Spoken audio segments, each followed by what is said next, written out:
Today we will be talking about positive intelligence, and how we self-sabotage ourselves and shift to a more positive mindset, a creative and much more successful, efficient and happy mindset. Let me introduce myself. You might have searched in the LinkedIn or in the website about myself, but let me just briefly go over how I have been into this field. I'm married with 2 children. I enjoy enjoying work and life with harmony. These are my motto, let's say, my values, my passions in life, After working for 25 years in the corporate life for global banks like HSBC, BNP Paribas, Societe Generale, I decided to follow my passion, and now I'm helping the executives, business people, and especially women who are eager to accelerate their success and enjoy a harmonious life. But not necessarily, I can say, because my clientele is spreading around different parts of industries, and also different people who are from different walks of life. But the majority is these are quite busy people, and they want a harmony in their life that will be satisfying themselves. I have lived in UAE, in Azerbaijan, and now in United Kingdom, other than my home country, Turkey. I have an economics degree, and I got an MBA from Warwick Business School. As an executive coach, I'm a certified Marshall Goldsmith stakeholder-centered coach, and also a positive intelligence coach. In order to give back to the society where I am residing, wherever I'm in the world, I generally pro bono coach to nonprofit organizations who are pioneers in their societies. And I also like fine arts, especially practicing ballet, and also to the extent that my health permits, boxing, let's say. So this is about me, and let's go to our main subject, the mental fitness. Here I am talking especially on mental fitness. It's not about mental health. You know, when you talk about physical fitness, you might be quite healthy, but you might not be fit. That means you might not be able to climb a mountain, run a half marathon or a marathon if you are not fit. And sometimes these kinds of challenges in our lives, for a mental, to the extent that your mental fitness level, these challenges may come across on your way without your expectations. They might be instant events that might be coming across. The biggest one we have all went through in the last year, I can say, is COVID. But we have quite a lot of different people who are having further challenges, even further than COVID. Some of them have their family members, friends who are going through these health issues, and some of us are having trouble with our businesses, or some of us in the corporate life trying to concentrate on our businesses and how to tackle with the relationships and others. And in some societies and countries, people are going through further challenges. Some countries are going through a war situation. In some countries, people are going through economic crisis different than all these COVID and other stuff, because some of the countries are going through a political change. If we go back towards our histories, I'm sure we have quite a lot of different members of this event today from countries who are members of the Soviet Union countries. or the Eastern European countries who has experienced a shift of economic management within their states from Soviet or a communist regime to a liberal regime or a capitalist regime, or some further changes. And these has created quite a lot of big deals. These are not just, oh, I'm not feeling so well today, I don't feel like doing business. These are things coming on our plates externally, and they have huge impact. So these are not just tracks of our daily walks. These are really hills, mountains that we have to climb. That means when we describe mental fitness as a description, it is your capacity to respond to life's challenges with a positive mindset rather than negative mindset. What does it mean? It means how you are perceiving events, how you are reacting to them when you have really big challenges. It's not about saying affirmations every morning, I'm smart, I am strong, I can do this, I can do that. This is just a balloon that just gives you some initiation to move forward for that date, for that moment, or that part of, even that part of the day. For having a sustained mental fitness, you have to have a fit mental mindset that requires further implementations and practices. So what is the impact of being mentally fit? You will be able to provide a peak performance, whatever you are doing. It might be business, it might be your academic studies, it might be physical performance if you are an athlete, and even all of them or some of them in some circumstances. And it creates peace of mind, the wellness. So that's why I was emphasizing mental fitness rather than mental health or mental well-being. It is over and about peak performance. And the third, the most important thing, is healthy relationships. They all provide a happiness and a sustained happiness that we can keep with us. This work was a result of a research. The research was made with the team of Shirzad Shamin. He was the previous CEO of CTI Coaching Global, and he's still currently a CEO of his own company, Positive Intelligence. And he is also a Stanford lecturer. Not only lecturer, he has also led a research in Stanford, which has involved different people from different walks of life, I can say. And this research was taking its foundation from different sciences, as you have all heard around. The positive psychology, perceiving things more positively, the neuroscience, the connections with the brain, the cognitive science, cognitive psychology, replacing good with the bad connections in our mind, and also the performance science, how these athletes, those worldwide known sports people are performing so well so that they can be always number one or a longer period of time. And this research has included CEOs and their executive teams, Stanford students, world-class athletes, and it was covering 500,000 people, a range of 500,000 people from 50 different countries.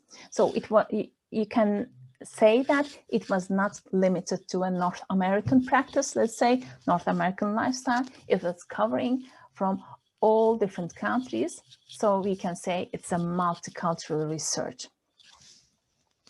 And this research has provided the root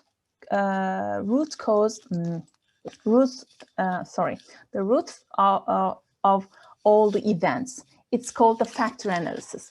What does it mean?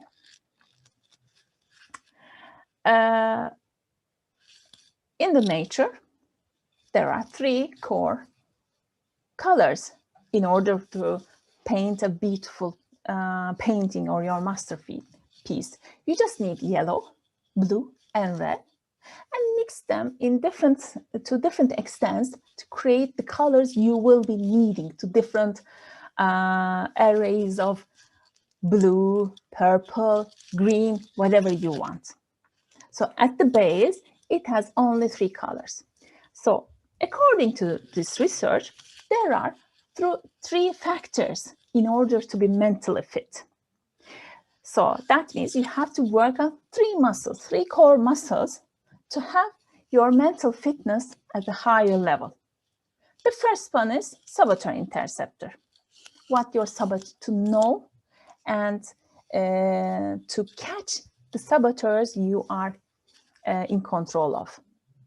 Using your sage power, your sage mind, your wise wisdom, and the self-command that will shift you from saboteur mode to sage mode. What is a Saboteur Interceptor? How you can do it? Of course, there are assessments that you can do on your own or with some different test platforms. I have provided a link for this event so that you can have an idea of what a saboteur or your saboteurs might look like. Here, the important thing is you capture the saboteur.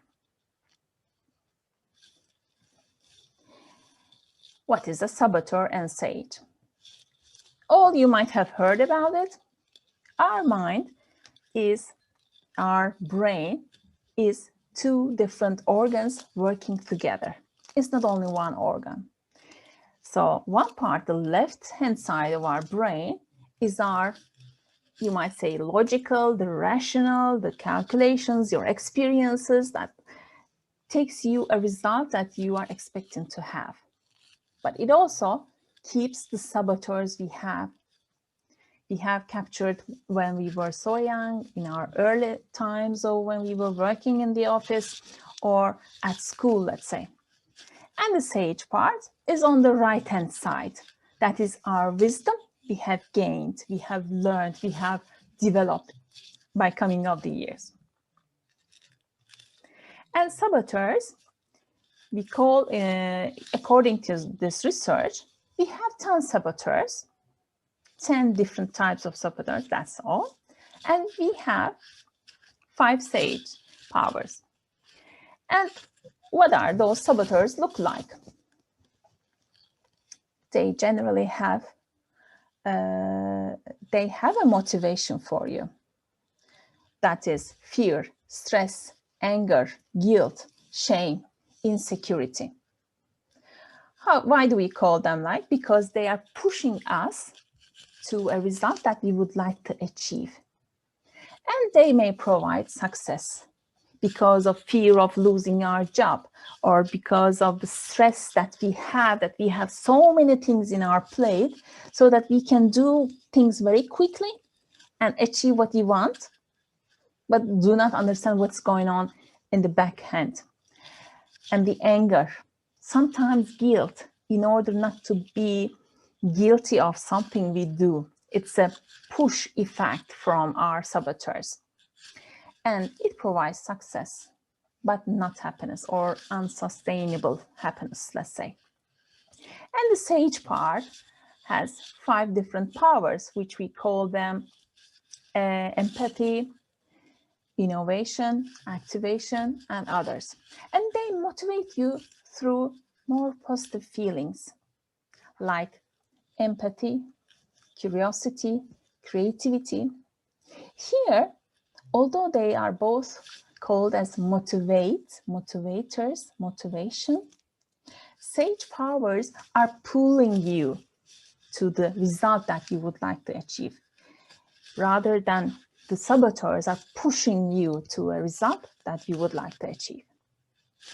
And with the sage powers, you are able to have the highest success and the sustained happiness. You might Let's think of some successful people you are having around you, the CEO of your company or the director of your department or your colleagues who are esteemed as a highly talented and potential having people, guys or women, let's say. They are so eager to get what they want to. They are so motivated to focus on what they want to, and nothing on their way can take them to reach that result, to reach that target. Here, there is nothing pulling them. All the emotions they have is pushing them towards a performance, towards a high performance. And you rarely see those people smiling. You just look at them, oh, they have a 6-cylinder car, they have a villa in Mallorca, and I always don't see him anytime smiling. And when he has a smile or she has a smile, it's just like a poker face, let's say. That is a reflection of their inside, their feelings, what they have about them, unsatisfaction about what they got. And we will talk about what these saboteurs look like. I said we have 10 saboteurs. The common saboteur we have is the judge. He has a tool in his hand and to nail anything that seems like a nail. The judge is very common with all of us. And we have judge in 3 different modalities: judging ourselves, judging others, and you might not be so aware of it, is the judging the circumstances. Judging ourselves, let's think about judging ourselves. It's the judge that wakes you up in the middle of the night. It's 3 a.m. in the morning. Tomorrow you have a deadline. You have done something, but it's not really perfect. You will not be achieving that promotion. You will not be getting that result from your project because you haven't done enough. Or you didn't spend enough time focusing on this, whatever. That wakes you up. And it has a really wild voice, very aggressive voice. And it is yourself talking to you. Judging others is always saying, finding someone or something to blame. This guy is always like this. Whenever I talk him, he is always complaining about things. He never finishes his jobs, and he doesn't like to be in compromise with me. So we can't finish anything if he is in my team. Or because my parents wanted me to study business, I had to select this subject in university. So I had become a banker. It's a very boring job, but I have to do it because they are paying me good money, and my family wanted me to do it. Or I have a family, my wife wants to have a good living, a high luxurious life. That's why I have to work for this job, because I want her to be happy, and this is what it makes her happy. I can't do any other thing. Or about circumstances, and it has been quite widespread during this COVID pandemic, let's say, because of COVID, due to COVID. That's the sentence that is always in our plate. And previously, generally those people who are talking like this were also talking before COVID as well, because of the economic circumstances. Because I'm immigrant in this society and my English is not that good that I cannot communicate with people well, so I cannot do business. Or because of the social unrest in this country, there is always violence, there is always events, I will not give you an example of any country, but you can just guess. There's always unrest in the society, so you cannot have a sustainable business in this country. I just start for something and it doesn't go well. So there is something always bad about anything. So I think you have some idea about the judge, and the judge is the universal saboteur we all have. I have, you have, my husband has, my children have, everyone has a judge. It can be all of the three, some of them, or one of them, but we have someone to judge. And we have the accomplice saboteurs. By the way, I'll just take your attention to how I'm wording. We have saboteurs. We are not our saboteurs. Here, these are 9 different types of saboteurs you can name. Although erroneously we can call us, I'm a controller, I'm a hyperachiever. No, we have a controller saboteur. We have a hyperachiever saboteur. I'll give you some idea about what these saboteurs look like. If you have taken the assessment prior to this event and have an idea of what your saboteurs are, you can just be able to guess what they would be. But still, from their definition, you can label those saboteurs with yourself or with others as well. Controller. Controller is like just like an auditor. That is some kind of, if things are not under control, everything will go worse. And things has to be under my control. Those people who have a controller saboteur, they don't accept other people's controlling, as long as they are not in control of the other control. Hyperachiever is the person who is also looking for another thing to achieve. He just climbs a hill. He just celebrates the success. I'm just saying he, just consider it as he or she or they achieves the success, and the happiness lasts for 5 minutes because he is looking for the next achievement. Otherwise, he cannot survive in that environment. We can label this because of the industry we are working with. Oh, that finance, and I'm always giving examples from the finance industry because I have worked there for 20 years. Oh, in that industry, you have to achieve, otherwise you are out of the game. That's the proposition in the mind of a person with a hyperachiever saboteur.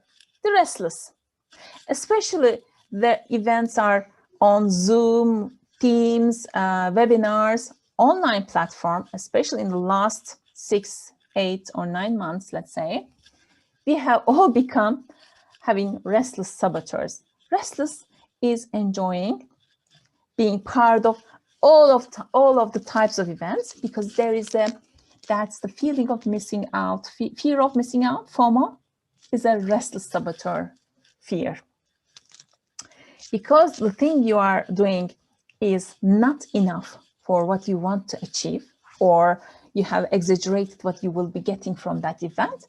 You just look for another thing, another training, another subscription to knowledge, to experience, and you don't have any focus. In any case, you are just ending up with bits and pieces of everything, but nothing specialized. Plus, you are overwhelmed. Stickler are, you can call them as a compliance people who want to comply with everything. There's a template, there are rules for being happy, for being successful, for achieving, for performing, and nothing out of that template is good, is for the well-being of that person. So those people who with a stickler saboteur, they don't like improvisation. They don't enjoy having some other alternative ways of our lives. Especially those people with stickler saboteur, they were not comfortable with these online environment. How can it be? We are used to this type of meetings, face-to-face connections. It cannot be achieved without doing these in person. But it was They were able to see it. And pleaser. As you can see from the image, who is distributing hearts to everyone in exchange for love, in exchange for acceptance, in exchange for being in the game. They think that if I don't please people, they will not accept me, I will not be fitting into that society, and I will be out of the game. I will be losing. And hypervigilant. These people are looking for they're always in anxiety, and they are looking for risks. I'm a risk professional. I have worked for risk management, internal control, audit environment, and even you can say that job is quite hypervigilant. It is not. You are not performing these risk management for the sake of covering all the risks 100%. You just measure what is the cost of this risk, what are the risks, and what are the cost of these risks, and eliminate the ones who are not so important, will not be impacting, or the cost of covering that risk is quite expensive than what you will be getting in case you will be covering it. You just don't look for them, you don't cover them, you just take care of the important ones. But for a hypervigilant, there's always something that might go wrong. That's why those people are a little reluctant to take action, or they are a bit slower in taking action. So they might be out of the game, although they think that will not be serving. Avoider. It's about avoiding, postponing, and disregarding, let's say. With an avoider saboteur, we generally wait for the last minute, the last day one project, because we don't enjoy. The avoiders don't want to do the things that is not giving them joy, that doesn't excite them, and they don't, if they don't see anything good for doing that, and they don't look for it as well. They don't look what will be helping them. They just avoid, postpone to the last minute. And as a result, they might be late. They might be doing overwork that they did not oversee in the beginning. Victim is a drama queen, you can say, who is always the unique person who has the worst conditions in his life, in her life. That person who is a victim, who has a victim saboteur, says that COVID happened and it just affected me. I am the only person who is impacted by COVID. And this taxes regulation is only bad for me. I am the person who is resulting in a loss at the end of the year. And I am so unique with my negative environment. And hyper-rational is a person who is rational beyond normal. Rational is a good explanation or a wording that you can use for a person. But when you go in the margins, the marginal part of hyper-rational, you just disregard about emotions. You just disregard what can be possible without out of the data we already have. You can say some academic people might be hyper-rational, or engineer might be hyper-rational. Maybe not, we don't know. But the hyper-rational people are losing the opportunity of what can be possible with the available data they have. And as a result, we are not machines. We are human beings with emotions, and there must be a space for our emotions. This is an example of a vice president of our company who has taken the assessment. If you have taken the self-assessment from the positiveintelligence.com, you might have received a report like this. With Sarah, when we are working in a coaching engagement, we just concentrate on the top 3 of her saboteurs. We don't have to, and we should not be concentrating to manage all these saboteurs, because when we take care of the top ones, the rest will be taking care of itself. And sometimes these saboteurs, although you might be seeing pleaser is a lower graded saboteur in his in her assessment, that might be feeding her hyperachiever or stickler saboteurs as well. When you are aware of what saboteur you have, you just label them. These descriptions are just kind of a poster in the Western films. Do you remember the cowboy films? There is a wanted label, and there is a description or a drawing of the criminal they are looking for. So these descriptions are things that will make you recognize which saboteurs you have, so that you can manage them and shift to Sage, I say. And here is a description of an assessment, and each saboteur is described with characteristics, their thoughts, what kind of feelings I have. I have described these in the previous slides very shortly, so your detailed report might have looked like something here, as shown here. And now, what are these negative emotions for? Are they good for us? You can use the chat box about what your thoughts are. Do you think that saboteurs are good for us? You can use the chat box.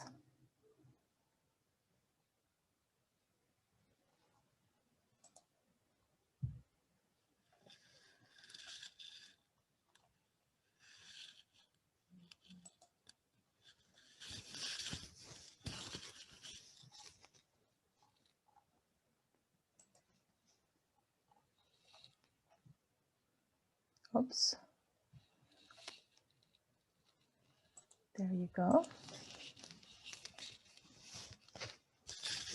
Yeah, they might be helpful as long as we know and control them. Yes, depends on how much damage they are doing. That's right. I made a spoiler in our PowerPoint, as you can see. If you put your hand on a hot stove and you get burnt, it's good, because otherwise, if you don't feel the burn, the pain you have, you would not be taking off your hand out of the stove, and you might be burnt until your bones. So negative emotions are good to the extent that you use them as an alert, a sign to shift from there, to take your hand from the stove, to get yourself from that negative environment, negative part. And you can just use them for 1 second or a few seconds in real life, let's say, about these emotions just for a few seconds or for a few minutes. But staying in negative emotion hurts your ability to see clearly. You are blocked, you are blurred, you don't have a wise interpretation of events and what you should be doing. And you are not able to respond with empathy. You are not able to respond to your creativity, that you can find a solution or better answer.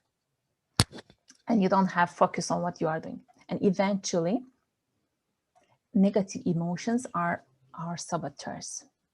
When that's a sign, when you have a negative emotion, it is your saboteur on stage. Now, let's go to breakout rooms. Just consider, according to the descriptions I have made just in a few minutes ago, what type of saboteurs, according to the assessment, you can use that report result, but it doesn't matter what your dominant saboteur might be other than the judge. And we will be talking about your challenges you are confronting in the business and which saboteur might be unfortunately serving you to keep you in that challenge. I'll give you an example. Okay, let's look at the saboteurs again. Here, just, oops, sorry, oops, yeah. Let's assume I have a controller saboteur.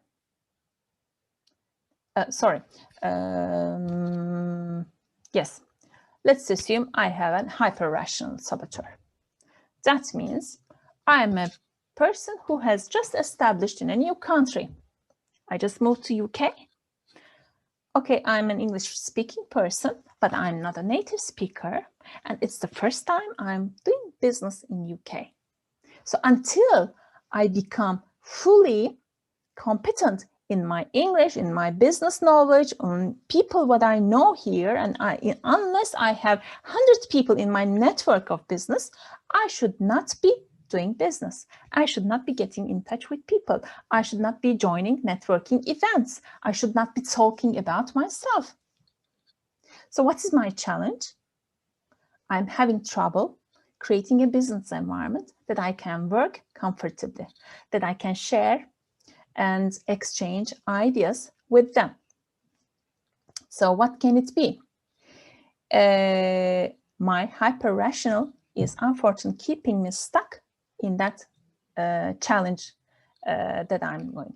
So just have a look at these and consider which might be your dominant saboteur. You can select one or three, 1 to 3, up to 3, but not more than 3. And consider what challenge you have in your life. It can be business-wise, it can be relation-wise, with your spouse, personal life, whatever you would like to talk about. It's up to you. And as this is a networking event, first speak about yourself, what business you are in, or what you are doing right now. It might not be a business or some kind of social activities, whatever. Share what you are doing, what you are up to now, and talk about your challenges and which saboteur might be unfortunately serving to your challenge to continue.